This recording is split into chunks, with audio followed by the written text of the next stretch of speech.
Pasamos a la parte central de este culto, que es la proclamación de la palabra, y comenzamos con la lectio divina. Pasamos a buscar en el libro de Deuteronomio, en el capítulo 31, y vamos a leer alternadamente del 1 al 13.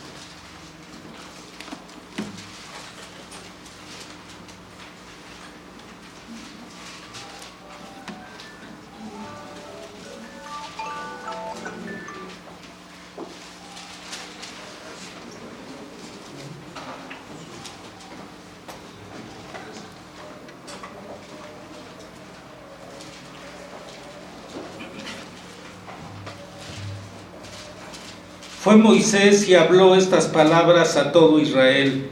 Y les dijo: este día soy de edad de 120 años, no puedo más salir ni entrar. Además de esto, Jehová me ha dicho: no pasarás este Jordán. Jehová tu Dios, Él pasa delante de ti, Él destruirá a estas naciones delante de ti, y las heredarás. Josué será el que pasará delante de ti, como Jehová ha dicho. Y hará Jehová con ellos como hizo con Sehón y con Og, rey de los amorreos, y con su tierra, a quienes destruyó. Y los entregará Jehová delante de vosotros, y haréis con ellos conforme a todo lo que os he mandado. Esforzaos y cobrad ánimo, no temáis ni tengáis miedo de ellos, porque Jehová tu Dios es el que va contigo, no te dejará ni te desamparará. Y llamó Moisés a Josué y le dijo en presencia de todo Israel: esfuérzate y anímate, porque tú entrarás con este pueblo a la tierra que juró Jehová a sus padres que le daría, y tú se la harás heredar. Y Jehová delante de ti, Él estará contigo, no te dejará ni te desamparará, no temas ni te intimides. Y escribió Moisés esta ley, y la dio a los sacerdotes hijos de Leví, que llevaban el arca del pacto de Jehová, y a todos los ancianos de Israel. Y les mandó Moisés diciendo: al fin de cada 7 años, en el año de la redención, en la fiesta de los tabernáculos, Cuando viniere todo Israel a presentarse delante de Jehová tu Dios, en lugar que él escogiere, leerás esta ley delante de todo Israel a oídos de ellos. harás congregar al pueblo, varones y mujeres y niños, y tus extranjeros que estuvieren en tus ciudades, para que oigan y aprendan y teman a Jehová vuestro Dios, y cuiden de cumplir todas las palabras de esta ley. Y los hijos de ellos que no supieron, oigan y aprendan a temer a Jehová vuestro Dios todos los días que vivieres sobre la tierra a donde vais pasando el Jordán, para tomar posesión de ella. Amén. Vamos a responder a esta lectura entonando la alabanza 230. ¿Qué es lo que quiere el Señor de mí?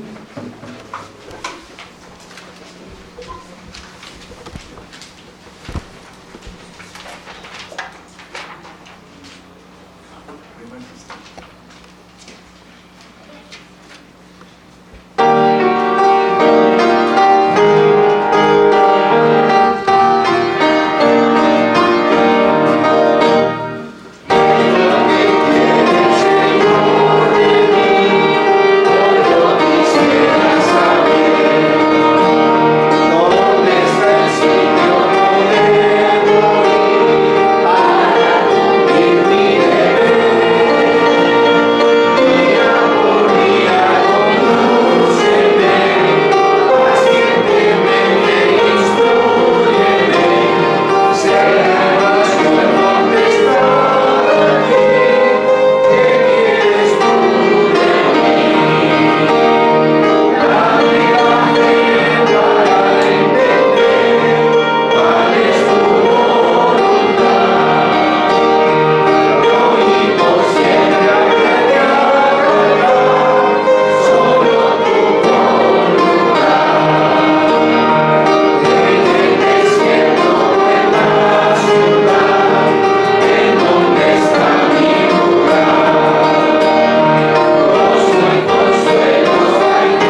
Pónganse así de pie, recibamos a nuestro pastor que trae el mensaje.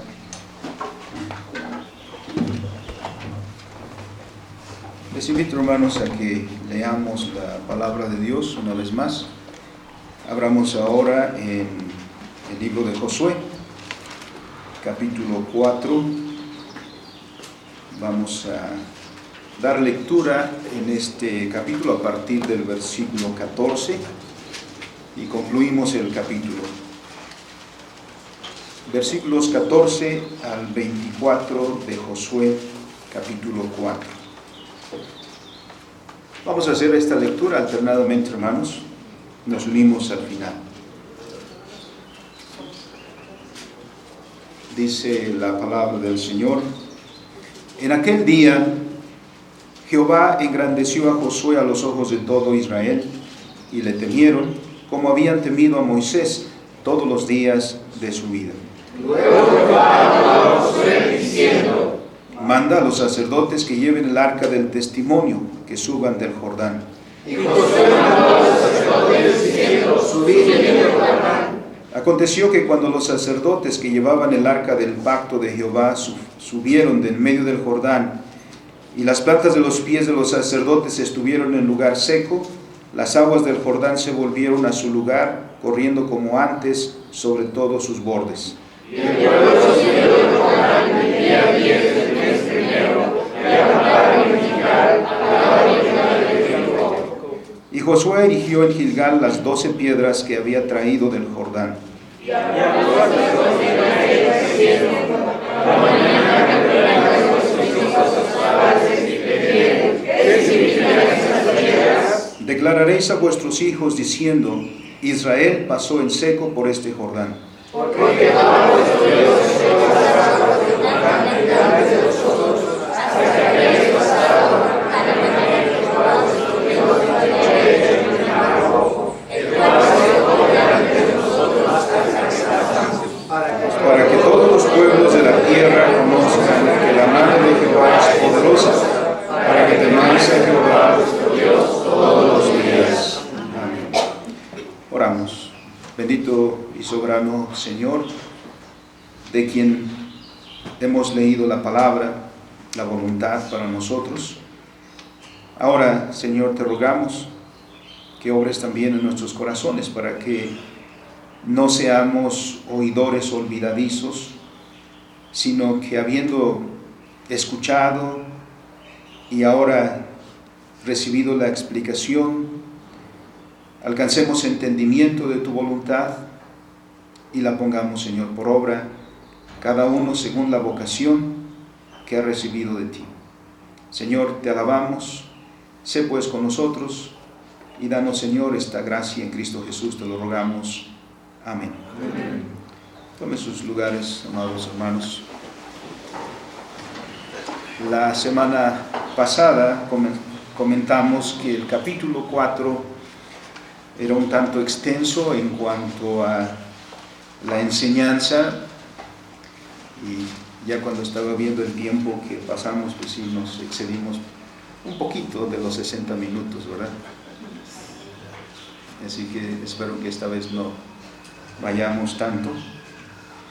Pero hay dos temas importantes en este capítulo. El primero, como lo vimos la semana pasada, el primer punto muy importante es que el texto nos recuerda el deber que tenemos los padres delante de Dios para con los hijos. De cuán importante es que nosotros contemos la historia, nuestra historia, lo que Jehová ha hecho con nosotros, para que lo sepan nuestros hijos. Porque el conocimiento de Jehová no se pasa a los hijos como un mero concepto, como una mera definición, sino que los niños aprenden de los padres de una manera vívida, de una manera experiencial. Los hijos vemos en los padres lo que Dios hace. Y como vimos en la escuela dominical, porque no solamente se trata de contar eventos, sino de dar a conocer a quien está detrás de los eventos, a quien se revela a nosotros en la manera de un Padre sustentador, guardador, cuidador, alguien que nos dirige y que lucha por nosotros. Es ahí donde los hijos comenzamos a ver a Dios, en la manera en que nuestros padres nos conducen. De manera que si esa parte la descuidamos, nosotros mismos como padres nos estamos metiendo en dificultades, porque cuando nuestros hijos crecen, el temor de Dios no está en ellos. Y debemos entonces procurar lo que Dios nos dice, de que es responsabilidad nuestra instruir a nuestros hijos en el temor de Dios. Esa es una gran tarea. En este mismo contexto, miramos lo que dice el capítulo 4, versículo 14, que es a donde, hermanos, quiero llamar su atención el día de hoy, que tiene que ver con Josué. Dice el texto: en aquel día Jehová engrandeció a Josué a los ojos de todo Israel, y le temieron, como habían temido a Moisés todos los días de su vida. En este punto, el texto nos dice también algo respecto del liderazgo, de su necesidad, pero también de su provecho. Por eso pone su atención aquí. No porque la historia trate de Josué como alguien en sí mismo, sino como una bendición también de la misericordia de Dios para el pueblo. Porque lo que es claro, que la Escritura enfatiza una y otra vez, es que Dios es el Señor de toda la creación. Ese es un principio general. Las Escrituras nos enseñan que nada acontece en toda la creación que no sea ordenado por su santa voluntad. Es así que entonces todos los acontecimientos que resultaron en la salida de Israel de Egipto, en el punto en el que estamos en la historia, 40 años atrás, así como en toda la travesía por el desierto que duró 40 años, y ahora en el momento de la introducción de Israel a la tierra prometida a sus padres, todos estos eventos son dirigidos por Dios. Ahí Dios se ha revelado como el Dios poderoso y fiel, que guarda su pacto ante los ojos de todo el pueblo. Una y otra vez las Escrituras hacen énfasis en esta verdad, en esta doctrina. En la celebración del pacto en Moab, por ejemplo, Moisés refiere al pueblo estas palabras. Busquen conmigo en Deuteronomio capítulo 29 y versículo 2. Ahí, en Moab, Moisés dirige estas palabras a Israel. Vosotros habéis visto todo lo que Jehová ha hecho delante de vuestros ojos en la tierra de Egipto a Faraón y a todos sus siervos y a toda su tierra, las grandes pruebas que vieron vuestros ojos, es decir, ustedes vieron, las señales y las grandes maravillas. Hoy en día en el mundo secularizado vemos llover, pero eso es todo lo que vemos. Debemos ser guiados a ver lo que dice Moisés. Ustedes han visto todo lo que Jehová ha hecho delante de vuestros ojos. Todo ha sucedido por la voluntad de Dios. Un poco después, en el capítulo 31 de Deuteronomio, del versículo 3 que ya hemos leído, Moisés, en sus palabras de despedida, le dice a Israel: Jehová tu Dios, Él pasa delante de ti. Moisés obviamente ya no iba a estar, pero estas son palabras con las cuales alienta a Israel. Porque Israel puede llegar a pensar, Moisés ya no está con nosotros, y ahora ¿quién va a dirigirnos? Y ahora ¿quién nos va? Nos acostumbramos a 40 años. Y ahora Moisés dice, yo no voy a pasar más allá de aquí. Pero Jehová tu Dios, Él pasará delante de ti. Luego en el versículo 8 de este mismo capítulo dice, y Jehová va delante de ti, Él está contigo, no te dejará, ni te desamparará. ¿Con qué propósito dice? No temas, ni te intimides. Miren, palabras que alientan el corazón. Porque cuando olvidamos eso, que Dios está con nosotros, que es el que dirige todas las cosas, pues suceden estas dos cosas finales. Nos da miedo y nos intimidamos. Ahora, ese es el punto de la despedida, de la parte final del ministerio de Moisés. Pero ahora, como nos narra el capítulo 4 de Josué, aquí nos muestra cómo el Señor cumple esa palabra. Que Dios es el que introduce a su pueblo en la tierra que fluye leche y miel. Y eso es evidenciado por la manera en que cruzan el río Jordán. Y eso nadie puede negarlo.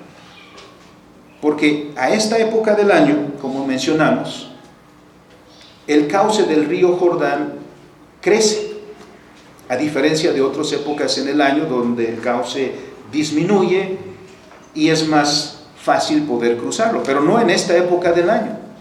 Así que Israel, estando parado ahí en la ribera del río, claramente sabía que era difícil pasar ese río, máxime porque iban acompañados de mujeres y de niños y de todos los enseres que traían con ellos. Así que cruzar el río Jordán era un milagro y una clara manifestación, por lo tanto, de que estaban siendo introducidos a la tierra por Dios, que eso no era algo casual o meramente algo natural. Es en este contexto donde es evidente la tarea que Dios encomienda también a sus siervos.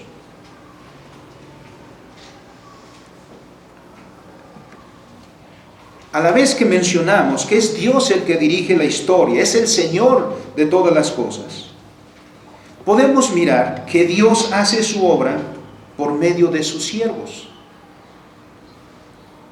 Dios llamó a Moisés, a quien le encomendó la difícil tarea de ir a Egipto para liberar a su pueblo.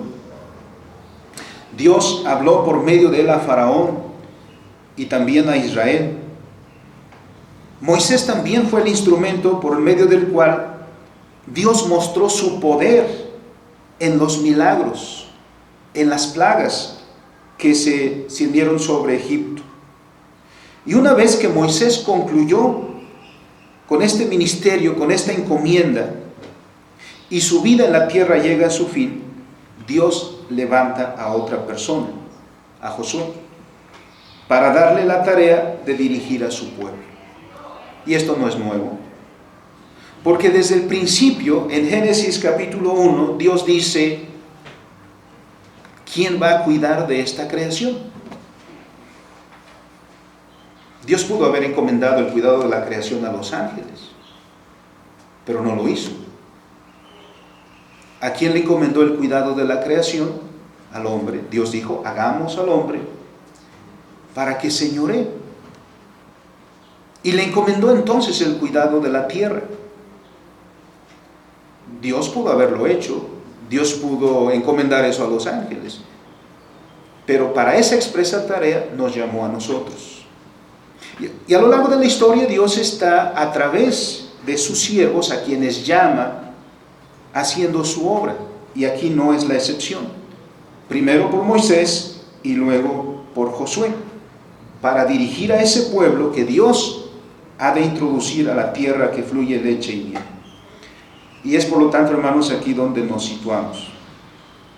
En todo este evento que vemos en el capítulo 4, de este cruce del río Jordán, parecería este versículo 14 ser como una mención un tanto al margen. pero creo que no debemos verlo así, sino como un pasaje importante. El texto dice: en aquel día Jehová engrandeció a Josué a los ojos de todo Israel. Y nos menciona la reacción de Israel, y le temieron, como habían temido a Moisés todos los días de su vida. Bien, hermanos, es cierto que el pasaje no hace énfasis en Josué. Como toda la Escritura no hace énfasis en los personajes humanos que aparecen en sus páginas, sino el énfasis de la Escritura es en Dios, que obra a través de todos estos siervos a quienes llama precisamente para eso, para servirles en alguna encomienda, en alguna tarea específica. Y aquí este es el caso. Las Escrituras nunca ponen el énfasis en los logros de los hombres, para ponerlos a ellos como ejemplos para nosotros, como si nos dijera: debe ser tan valiente como David, debe ser tan sabio como Salomón. Nuestros paradigmas no son ellos, sino la palabra de Dios y Dios mismo, que se revela en todos estos acontecimientos. Por eso el propósito de mencionar en este versículo a Josué es mostrar que es Dios el que establece firmemente el liderazgo, es decir, el gobierno de Josué, como una muestra, y debemos mirarlo así, como una muestra de su favor también para con nosotros. Es decir, que el liderazgo de Josué es puesto por Dios para ser de bendición a los israelitas. Y no solo el liderazgo que Dios da a Josué, sino cualquier liderazgo que Dios da, el propósito es que sea de bendición para aquellos que están sujetos a ese liderazgo. Por ejemplo, ¿por qué le da Dios el liderazgo al varón en el matrimonio? ¿Para que éste haga alarde de poder? No, sino para que éste sirva en el cuidado y dirección de su esposa, como dice Pablo en Efesios capítulo 5 y capítulo 6, por ejemplo. ¿Cuál es el ministerio, cuál es el liderazgo que Dios le ha dado a los padres, por ejemplo? ¿Para mostrar cuán fuertes son cuando castigan a sus hijos? No, sino para cuidado y protección y dirección de sus hijos. El liderazgo de los padres, pues, debe ser de bendición para los hijos, el del varón para la esposa, el de los gobernantes para los ciudadanos, el del maestro para los estudiantes. Todo liderazgo es puesto por Dios para ser de bendición. Es el pecado el que vuelve ese liderazgo en maldición, porque el que ejerce el liderazgo se vuelve por el pecado egoísta, y el poder se vuelve un fin en sí mismo y no lo ve como un medio para un fin. Es por eso que es importante este pasaje de las Escrituras. El que gobierna, comenzamos diciendo, y dije, todas las cosas es Dios, pero siempre lo hace a través de sus siervos, a quienes Dios llama. Y estos ejemplos que hemos dado, hermanos, son algunos, porque Dios les llama para ejercer Dios el gobierno de todas estas estructuras, para que Dios sea el líder de todas estas estructuras. ¿Cuánto podemos, hermanos, aprender de las Escrituras al respecto? Porque todos aquí somos líderes, para que no estemos mirando a Josué como allá a la distancia y que la narración solamente habla de un personaje bíblico de hace mucho tiempo. Todos aquí somos líderes en uno u otro campo de la creación de Dios, y del liderazgo de Josué podemos aprender para el ejercicio del liderazgo nuestro. sobre todo en un tiempo como el nuestro, donde esta cuestión de la autoridad está pasando por tiempos difíciles, donde también tenemos muchos líderes que se autonombran, basando ese liderazgo en su propio poder o su propio deseo de dirigir, o confiados en sus propias habilidades. Cuando vemos esta historia, en la sucesión del liderazgo de Israel, no vemos, hermanos, aquí que este liderazgo se haya definido por una lucha intestina. Es decir, que Josué comenzara a actuar astutamente viendo que Moisés estaba llegando a su final. Tampoco que se define por una lucha de fuerzas y que se impone, como decía Darwin, el más fuerte. No es así como se define el liderazgo en el pueblo de Dios. El liderazgo se define por vocación, por llamamiento. Y es Dios el que confirma esa vocación de liderazgo de aquellos que Él llama precisamente a ejercerlo. Durante la vida de Moisés, al menos en 2 ocasiones, hubo disputa por el liderazgo. Ya lo hemos mencionado antes y ustedes se acuerdan probablemente, hermanos. ¿Cuáles son estas 2 anteriores ocasiones en las que sí hubo un conflicto por el liderazgo en el pueblo de Dios? En la primera ocasión, vemos a Aarón y a María, hermanos de Moisés, que murmuraron contra el liderazgo de Moisés. Números capítulo 12. Sus hermanos, sus propios hermanos, estaban celosos de Moisés por el singular ministerio que Dios le había dado. ¿Qué se cree Moisés? ¿No?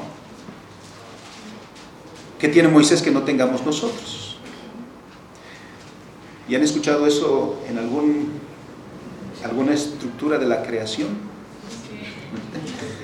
En muchos lugares hemos escuchado eso, ¿no? En otra ocasión, la segunda ocasión, fue cuando un grupo de hombres prominentes, porque no eran cualquiera, eran prominentes, que fueron liderados por Coré, que era un levita, aunque él mismo no era sacerdote, pero pertenecía a la familia levítica. Estos se rebelaron contra Moisés. Números capítulo 16. Miren, poco adelante el capítulo 12. Estos se reunieron y acusaron a Moisés, pero también a Aarón, de arrogancia. Esta fue la acusación.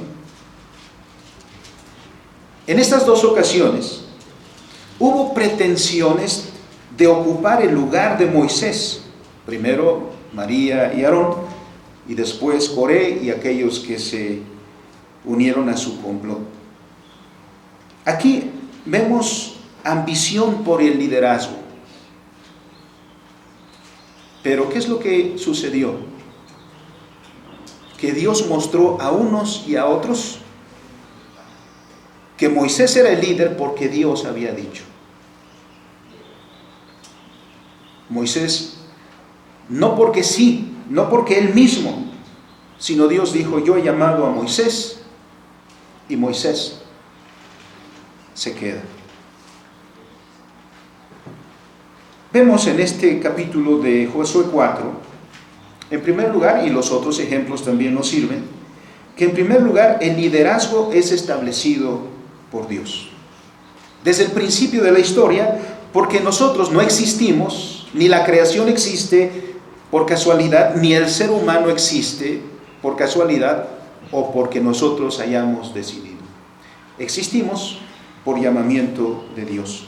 Dios dijo: hagamos al hombre. Así que en primer lugar, entonces, Dios es el que establece el liderazgo. El texto, el versículo 14 dice: en aquel día, señalando ese día que cruzaron el río, en ese día Jehová. El acto está en Jehová. Josué es pasivo aquí. El énfasis del texto está en Jehová. Es Jehová el que hizo, es Jehová el que engrandeció a Josué a los ojos de todo Israel.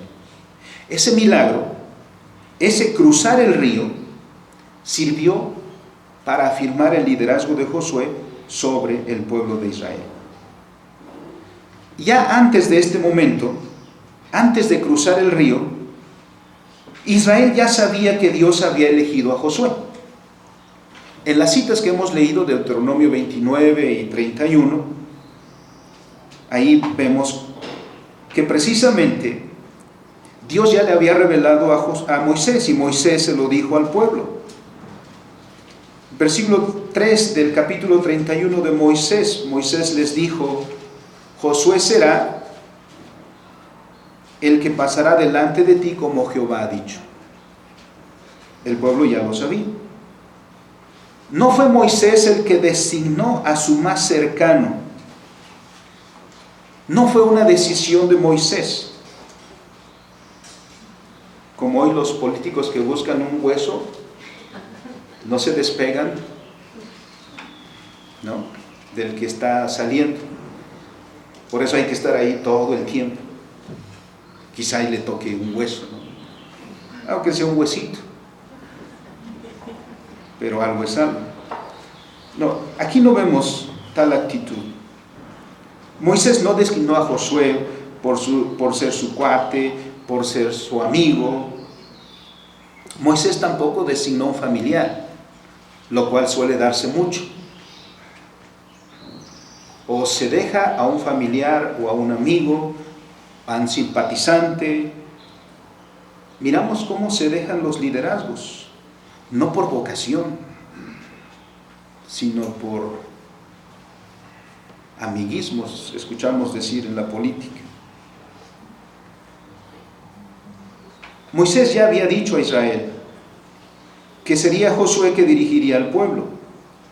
En el capítulo 1 de Josué también miramos eso, porque en el capítulo 1 vemos cómo Josué es confirmado en ese liderazgo porque Dios mismo le habló. Josué capítulo 1 y versículo 1. Hasta este punto, estas son palabras que el pueblo ha escuchado. Escuchó a Moisés, luego escucha propios labios de Josué. Pero aún así, hermanos, puede haber algunas personas que cuestionen el liderazgo de Josué. Cuestionaron el liderazgo de Moisés. Y nosotros los seres humanos somos dados a cuestionar cualquier liderazgo. Hasta los hijos desafiamos a los padres y les decimos: ¿por qué me regañas? ¿No? Nos sublevamos a la autoridad. Ahora imagínense el pueblo, este pueblo tan problemático que era el pueblo de Israel. Con razón Dios le dice: esfuérzate y sé muy valiente. A veces pienso, no tanto por las dudas que tendría Josué, sino por conocer al pueblo. Un pueblo duro, difícil. Yo creo que en ese contexto sí, nadie envidiaría el liderazgo de Josué, ¿no? Porque todos envidiamos los liderazgos porque solo vemos el lado positivo y mira, todos le respetan, todos le saludan, pero no vemos el lado contrario, que hay un gran peso de responsabilidad sobre eso. Si viéramos eso a menudo, quizá poco envidiaríamos de los liderazgos, pero es que los seres humanos somos así. Habría entonces en Israel quienes cuestionarían el liderazgo de Josué. Así que entonces Dios, para que nadie dude de la vocación, del llamado de Josué, Dios claramente a los ojos, dice el texto, a los ojos de todo el pueblo, Dios afirma el liderazgo de su siervo. Dios hace evidente ante los ojos de todos que es su voluntad que Josué dirija al pueblo, y lo hace por medio de ese milagro que le recuerda al pueblo otro milagro semejante, porque dice el texto, les recordó cuando el pueblo cruzó el Mar Rojo, allá en aquel momento en que también Dios afirmó el liderazgo de Moisés. Así que es Dios entonces en primer lugar. ¿Por qué? Porque aquí hay también algo muy importante. El líder idóneo en cualquier esfera es aquel que es el conocedor de la voluntad de Dios. O es a lo que Peter Schultz llama visión. En un sector del pueblo de Dios, el día de hoy, hermanos, se dice que los líderes no necesitan ninguna preparación. Sobre todo en el área eclesiástica, no se necesita preparación, ¿no? Hay lugares donde los misioneros se autonombran. Una vez, no sé si les he contado esta historia, veníamos nosotros de visitar Miahuatlán un domingo, ya en la tarde,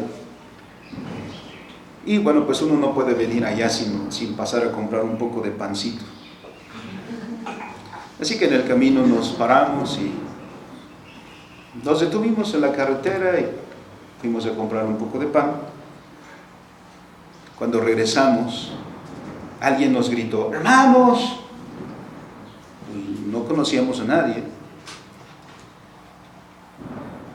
En cuanto nos íbamos a subir al vehículo, esa persona ya estaba arriba antes que nosotros.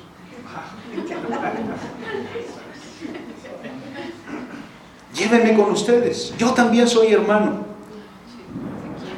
Pues no lo pudimos bajar, así que apretaditos y ahí nos fuimos. Él dice: llévenme a Toluca. Digo: no vamos para allá, nos vamos a desviar antes. Yo también soy hermano. ¿Y de dónde vienes? De una región de visitar, de evangelizar, soy misionero. ¿Y quién te mandó? Nadie, yo solito. Yo solito voy y voy y vengo. Digo: pero ¿quién? Alguien necesita enviarte, ¿no? Como dice Pablo en Romanos 10. No, yo solito. Bueno, el camino transcurrió así hasta que le dijimos: aquí nos vamos a separar, hasta aquí te podemos traer.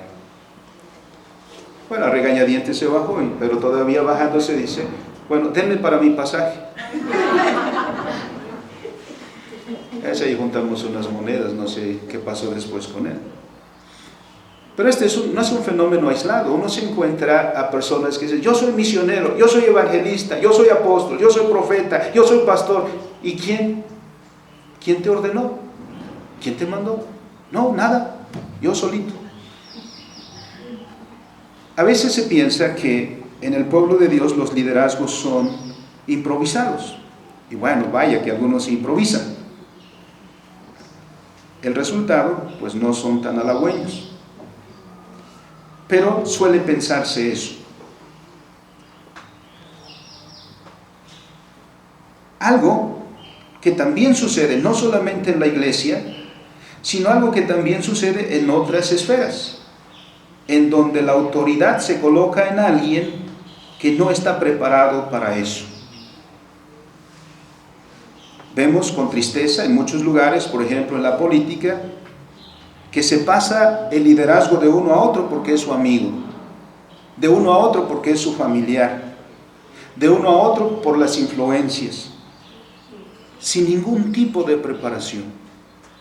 Y luego quienes sufren es el pueblo. Eso es triste.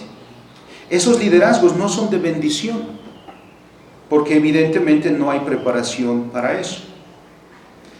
Pensar de esta manera es ir contra la enseñanza de las Escrituras. Las evidencias de las Escrituras nos dicen que Dios prepara a todos aquellos a quienes llama al liderazgo. Eso sucedió con Moisés, eso sucedió con Josué, y no solamente con ellos, sucede con los apóstoles y posteriormente sucede con los líderes de las iglesias a medida que la iglesia se va desarrollando. Todos los que son puestos en los liderazgos deben tener conocimiento de la voluntad de Dios. Son conocidas las palabras de 1 de Timoteo capítulo 3 y versículo 5. ¿Qué dice el apóstol Pablo respecto de los oficiales de la iglesia? Por ejemplo, los pastores o los ancianos gobernantes. Entre otras cosas dice que no sea un neófito. ¿Por qué lo dirá? Porque el liderazgo no se ejerce con buenas intenciones. Dicen que el camino al infierno está empedrado de eso, de buenas intenciones. Cuando vemos a Josué, Josué en ninguna manera era un líder improvisado. Un breve recorrido podíamos mencionarlo para ilustrar. ¿Cuántos años estuvo aprendiendo Josué? Por lo menos 40 años. Todo ese tiempo estuvo muy cercano a Moisés, incluso más que Aarón. ¿Quién subió al Sinaí para recibir la ley? Josué subió. Así que no era ningún improvisado. En aquel entonces no había escuelas. Y cuando no había escuelas, ¿cómo se instruía a las nuevas generaciones? De esta manera. Así que él estaba aprendiendo. Dios lo estaba preparando, quizás sin que él se diera cuenta, pero Dios lo estaba preparando. Además de eso, Josué fue uno de los 12 espías que fueron enviados a explorar la tierra de Canaán. Y uno de los dos, el otro fue Caleb, que llamó al pueblo a seguir adelante cuando los otros 10 dijeron: aquí nos vamos a morir. Fue uno de los sobrevivientes de aquel grupo que salió de Egipto 40 años atrás, porque toda aquella generación que salió de Egipto murió en el desierto a causa precisamente de aquella rebeldía. Además de eso, Josué era un hombre piadoso, era un hombre conocedor de la voluntad de Dios, y por lo mismo era un hombre que tenía un espíritu obediente a Dios. Y eso es lo que vemos aquí en el capítulo 4. Josué, conforme a la voluntad de Dios, preparó al pueblo. Conforme a la voluntad de Dios, ordenó al pueblo. Conforme a la voluntad de Dios, señaló el lugar de los sacerdotes. Conforme a la voluntad de Dios, guió al pueblo para cruzar. Conforme a la voluntad de Dios, recogieron las piedras que Dios había ordenado. Conforme a la voluntad de Dios, establecieron el monumento una vez que cruzaron. Era un hombre obediente de la voluntad de Dios. Y ese es su carácter. No era un improvisado entonces. Sí, no fue a la Universidad Juan Calvino. Sí, no fue egresado de la licenciatura en teología. Pero estaba plenamente preparado. Y Dios, cabe decir que es Dios el que lo preparó para que llegase a este momento. Así vemos entonces en Josué un líder obediente. ¿Por qué? Porque los liderazgos son muy difíciles, hermanos. Los puestos de liderazgo son codiciados. Eso todos lo sabemos. ¿Por qué son codiciados los puestos de liderazgo? Porque significan ejercicio de poder. Desde niños nos peleamos por el poder. Desde niños pedimos el poder porque yo soy el dueño de la pelota, y si no juegan como yo quiero, pues entonces no jugamos. ¿No es cierto? Desde niños queremos unirnos a los que tienen el poder. Queremos que sean los que tienen el poder nuestros amigos. Así nos sentimos más seguros. Y pues ese es el resto de nuestra vida, el resto de nuestra historia. Nos peleamos por el poder. Muchos son los que usan el poder para provecho propio. Son aquellos que oran y dicen: Señor, no te ruego que me des, solamente ponme donde hay. ¿No? Entonces vemos de qué manera la corrupción del poder aparece en todas las esferas. Y esto sucede, hermanos, porque quienes ejercen poder no tienen conocimiento de la voluntad de Dios, no tienen visión. Porque este es un requisito indispensable para un liderazgo que sea de provecho para el pueblo.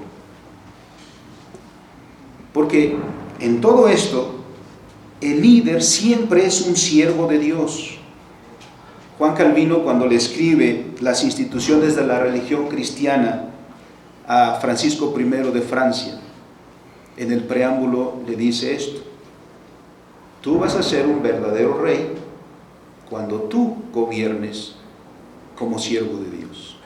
Estoy parafraseando. ¿Por qué? Porque Francisco I estaba persiguiendo a los creyentes, estaba persiguiendo a los cristianos. Eso evidentemente era contrario a la voluntad de Dios. Y muchas personas murieron a causa de eso, porque se desató la persecución. Todos los líderes tienen que entender que son siervos de Dios, que han sido llamados para servir a Dios y que el poder que tienen es poder que deben ejercer con temor y temblor. No es poder para beneficiarse a sí mismos, porque ese poder no es inherente al hombre, sino al oficio que Dios ha ordenado. El texto no dice que Josué se haya impuesto a los demás, que haya sido el más fuerte, el más hábil, el más astuto. Josué recibió ese llamamiento por Dios. El texto dice, y reitero, en aquel día, dice el texto, Jehová engrandeció a Josué. Es decir, que con aquel milagro de cruzar el río, Dios hizo a Josué venerable ante los ojos del pueblo, con el propósito de evitar que cualquiera del pueblo se atreviera a despreciar el liderazgo de este hermano, de este siervo del Señor, como en cualquier otro lugar. Porque cuando el esposo ve su lugar en el matrimonio egoístamente, hermanos, hay sufrimiento ahí. Cuando los padres no saben la voluntad de Dios, hay sufrimiento en la familia. Hay abuso en los hijos. Todos estos problemas, hermanos, que ahora agobian a la sociedad, de maltrato infantil, de violencia intrafamiliar, ¿de dónde surge? Surge de la pérdida de visión. En todo esto se está manifestando que los varones hemos perdido de vista la voluntad de Dios, que no estamos sirviendo como líderes para nuestra esposa, para nuestros hijos, sino que egoístamente reclamamos el poder. Por eso sufrimos, porque donde quiera que hay corrupción del llamamiento de Dios, hay sufrimiento. Dios lo que estaba haciendo es señalarle al pueblo diciendo: yo llamé a Josué y Josué los va a dirigir. Y yo estoy con Josué. Por eso cuando Josué ordena todas las cosas, Dios se muestra que está a su lado, que es Dios que actúa por medio de Josué. Así que primero, entonces, Dios es el que llama. Segundo, el liderazgo se hace evidente al pueblo,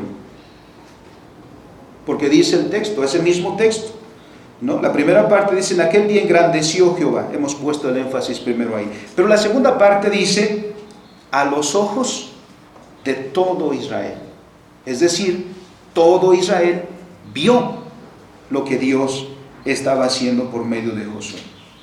Así que ese milagro y ese lugar que Dios le está dando a Josué está siendo hecho por el pueblo, a causa del pueblo. Dicen, hermanos, que ¿cuántas acciones buenas se necesita para ganarse la confianza de alguien? ¿Y cuántos se necesitan para perderla? ¿No? Se necesitan 100 cosas buenas para que confíen en uno, pero una sola para perderla. Los israelitas son hombres como nosotros. Y Dios nos conoce. Así que sabe que no vamos a confiar en el liderazgo que Él nos pone así porque sí, somos recelosos. Nos acercamos a alguien y a veces solo nos quedamos viendo a ver qué va a hacer, ¿no? Y a veces más estamos esperando que se equivoque para decir, ahí está, ¿no? Eso es lo que hacemos. Así que Dios nos conoce muy bien. Así que como sucedió entonces, sucede ahora. Cada uno de nosotros se considera mejor a los demás. Le seguimos el ejemplo de Aarón y María. ¿Y por qué lo ponen a Él? ¿Y por qué Él nos va a dirigir? Yo sé más. Una ocasión me reclamó un hermano porque no lo elegimos al diaconado en la iglesia.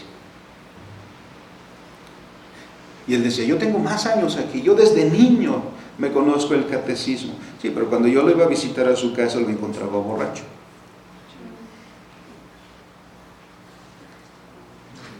Y cada queja que había, sus hijos no tienen que comer, sus hijos no tienen zapatos. Evidentemente no había visión. Si no gobernaba bien su casa, si su liderazgo no era de bendición para su esposa y para sus hijos, pues ¿qué se esperaba para los demás? Se enojó, se quedó con su enojo. Porque todos somos así, todos somos mejor que los demás. Ahí tenemos de manera clásica, por ejemplo, a un aficionado al fútbol que está en el sofá de su casa, que tiene una barriga prominente, pero miramos cómo le grita al futbolista, le grita al árbitro, le grita al entrenador, le señala todos sus errores, los critica porque no saben qué hacer y desde su lugar les está gritando como si él fuera un experto. No solo en eso, en otras esferas también. Porque, hermanos, cuán difícil es que nosotros reconozcamos el liderazgo de alguien. Cuán difícil es que nos sometamos a alguien para que nos guíe. Romanos 13:1, el apóstol Pablo, son bien conocidas sus palabras: sométase toda persona a las autoridades superiores, porque no hay autoridad sino de parte de Dios. Sobre todo las autoridades que, como Josué, saben lo que hacen y son dirigidos en su liderazgo por la palabra de Dios. Porque, como hemos dicho, hermanos, el propósito del milagro no era otro que hacer que el pueblo de Dios respetara y obedeciera a Josué. Y como el que había sido designado por Dios para dirigir a Israel hacia la tierra prometida. Podemos citar el ejemplo de Elías también en Primera de Reyes, capítulo 18, versículo 36. ¿Cuáles son las palabras que dice el profeta Elías cuando desafía a los sacerdotes de Baal y llega el momento de ofrecer el sacrificio?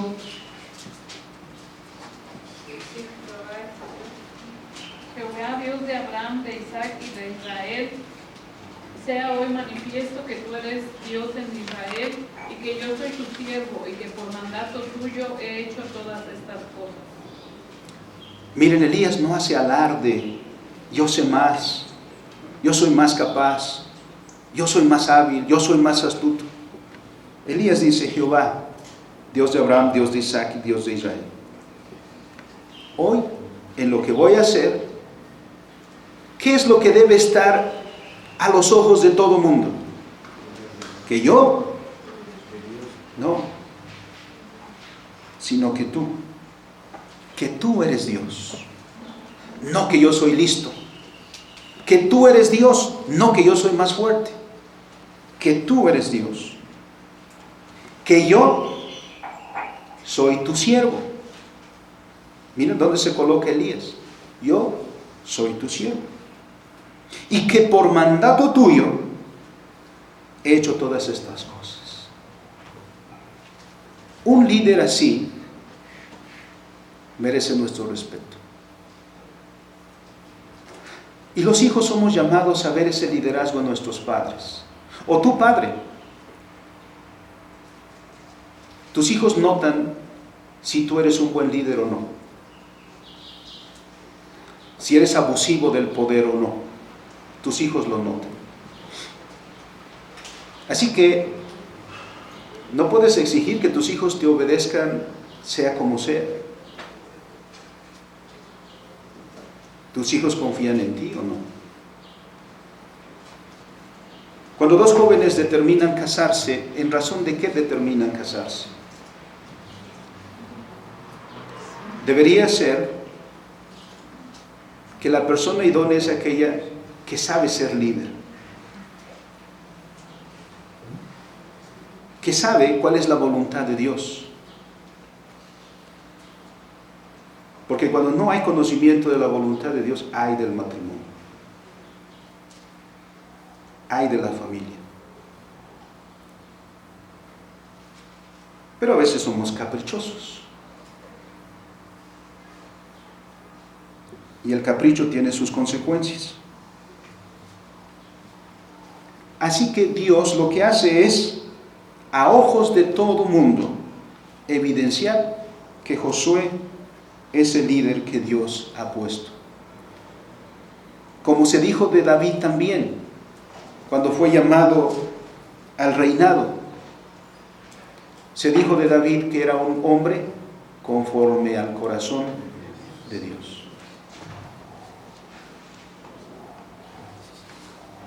Así que el liderazgo que se menciona de Josué, hermanos, alcanza para que aprendamos todos nosotros que hoy en día tenemos ese liderazgo. Juan Calvino dice, de este pasaje podemos aprender que Dios nos recomienda especialmente a todos aquellos a través de cuyas manos Dios muestra su excelente obra y quiere que les demos el debido honor y reverencia. Cuando el Señor envió a sus discípulos en el Nuevo Testamento, el Señor Jesucristo dijo, el que a ustedes los recibe, a mí me recibe. Y el que a ustedes los rechaza, a mí me rechaza. El que recibe al líder que Dios estableció, a Dios mismo está glorificando. El que rechaza al líder que Dios estableció, a Dios mismo está rechazando. Por eso, en tercer lugar, el buen liderazgo, el liderazgo sabio, tiene el reconocimiento del pueblo. ¿Qué dice el versículo 14 de Josué 4 en la última parte?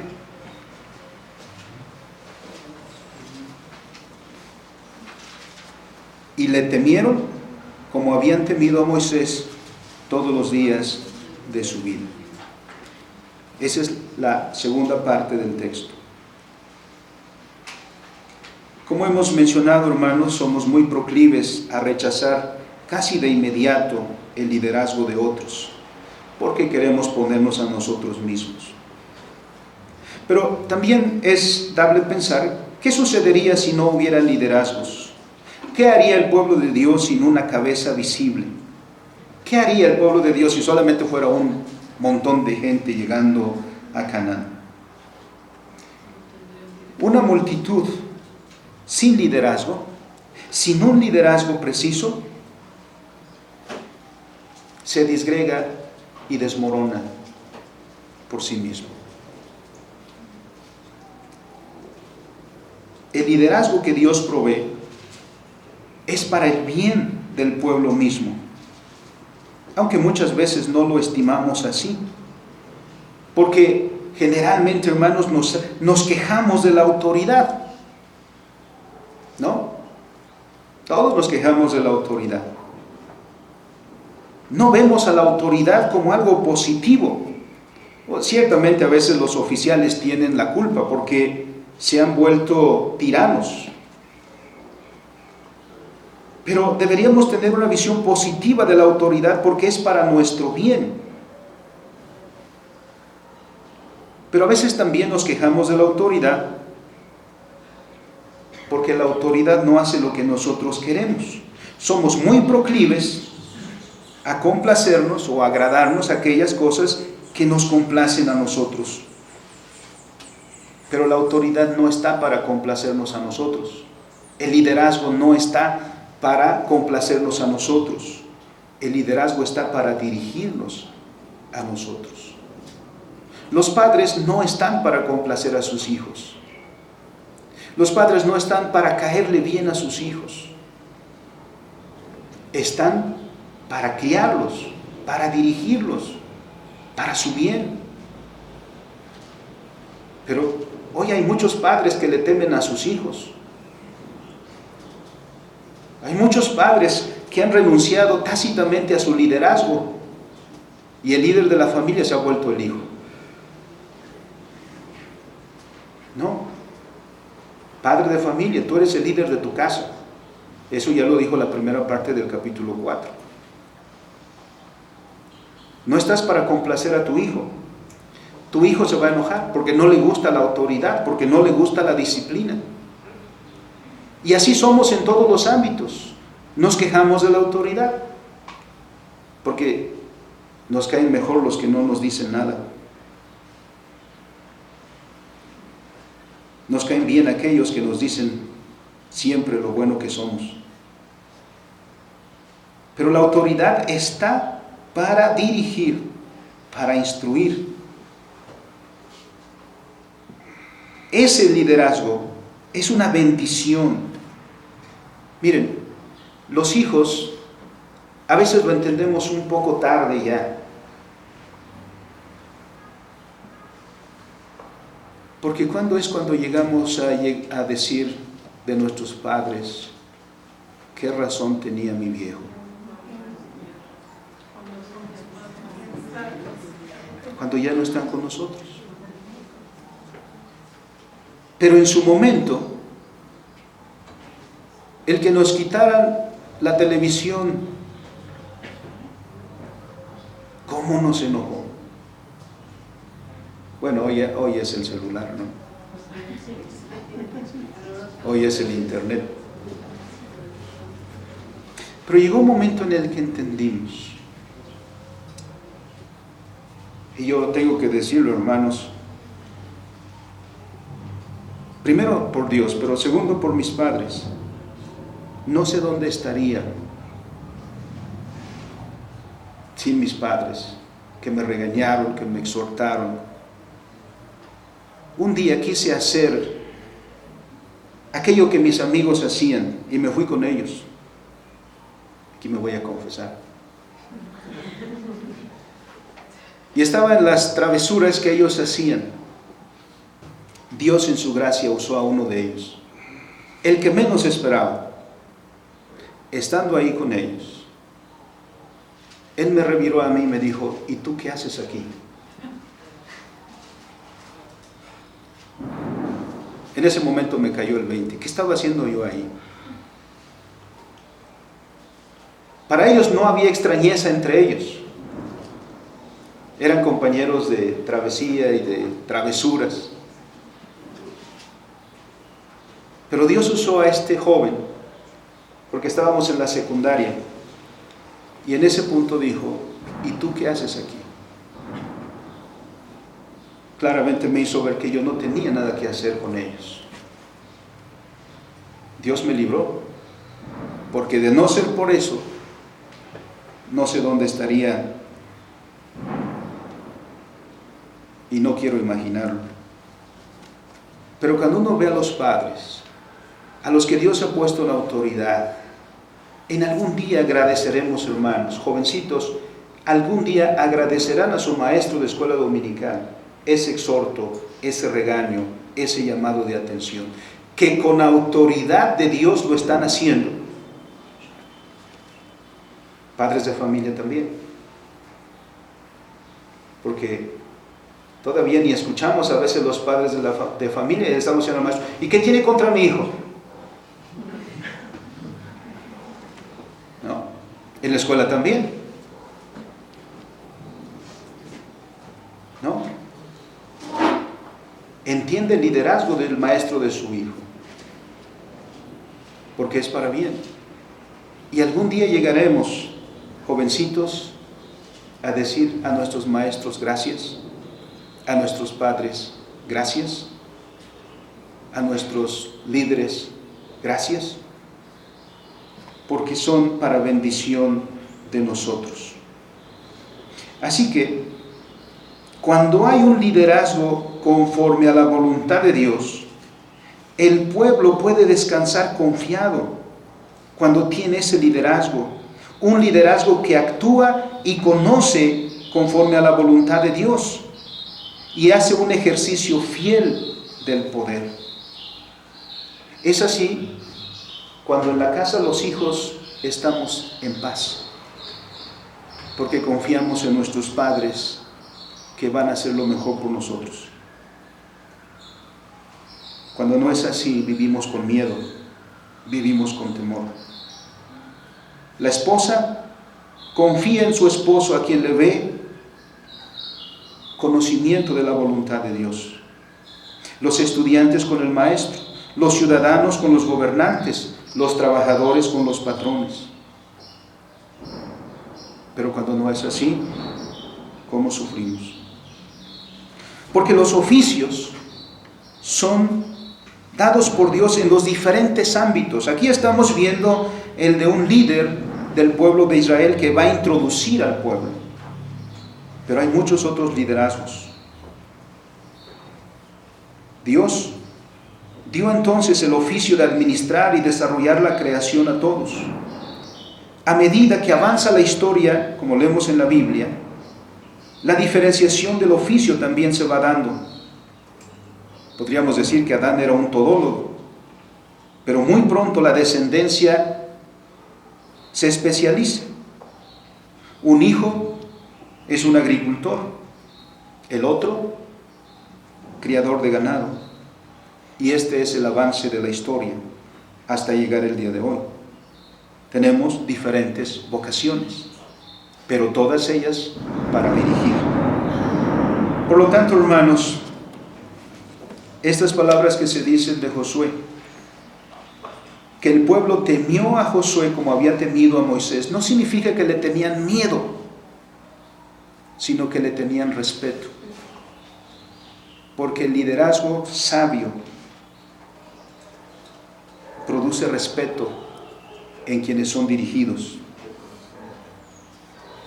Porque hay reconocimiento de ese liderazgo del Señor. En tanto que cuando no es así, todos los que están bajo un liderazgo impío sufren. Y los reclamos están llegando delante de Dios por esos líderes que no saben dirigir. Echemos una mirada, hermanos, al capítulo 24 de Josué. Al final del ministerio de liderazgo de Josué. Versículo 31 del capítulo 24.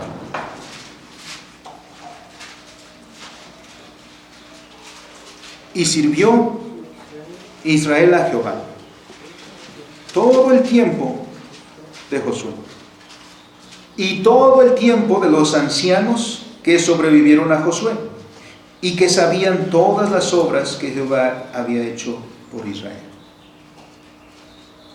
¡Qué bendición! Todo el tiempo Israel sirvió a Jehová, todo el tiempo que tuvo buenos líderes. Porque estos son los líderes: Josué, los ancianos, toda esta generación que conocía las obras que Jehová había hecho por Israel. Todo este ministerio de Josué, hermanos, es una de las épocas gloriosas del pueblo de Dios. La pregunta es para nosotros hoy: ¿qué estamos haciendo con nuestros liderazgos? Dije hace casi al principio, hermanos, que todos somos líderes. En alguna esfera, en algún punto, en alguna estructura de la creación somos llamados para servir a Dios. ¿Cómo es ese servicio? ¿Conoces la voluntad de Dios para esa área? ¿Te reconocen aquellos que están bajo tu liderazgo como un liderazgo que es de bendición?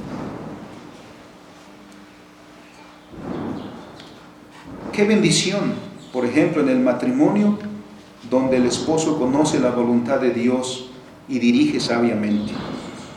Qué bendición donde unos padres que tienen el temor de Dios crían a sus hijos en ese temor.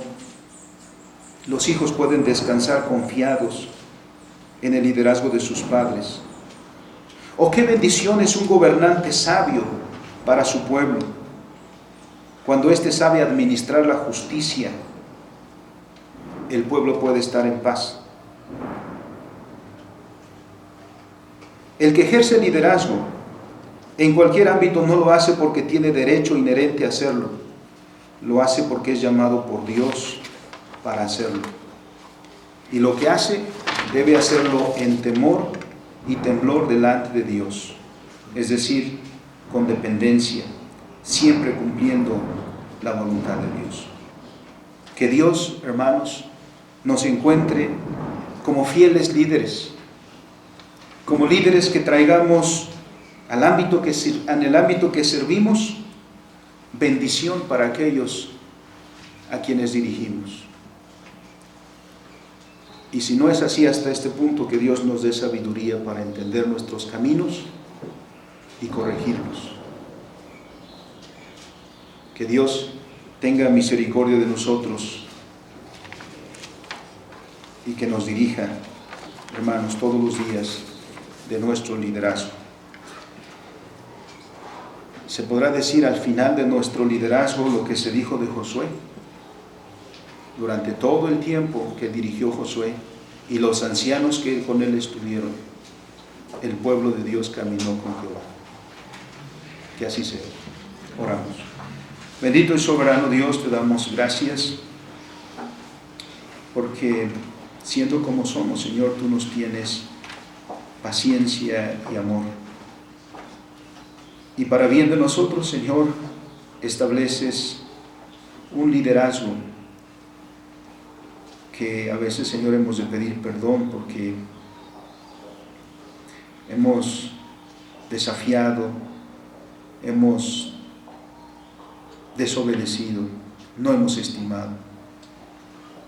Que todos, Señor, en los diferentes ámbitos ejerzamos un liderazgo con temor y temblor delante de ti, Señor. Enséñanos a dirigir, enséñanos a obedecerte, enséñanos a amar a aquellos a quienes dirigimos, sea en la espera que sea, Padre. En Cristo Jesús te lo rogamos. Amén.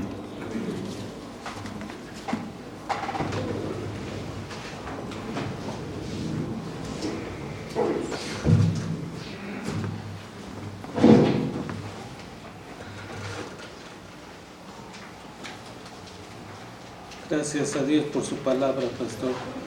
Amén. Hermanos, los invito a que tomemos la alabanza El mundo es de mi Dios, que es la 224. Nos ponemos, más bien se ponen de pie, por favor.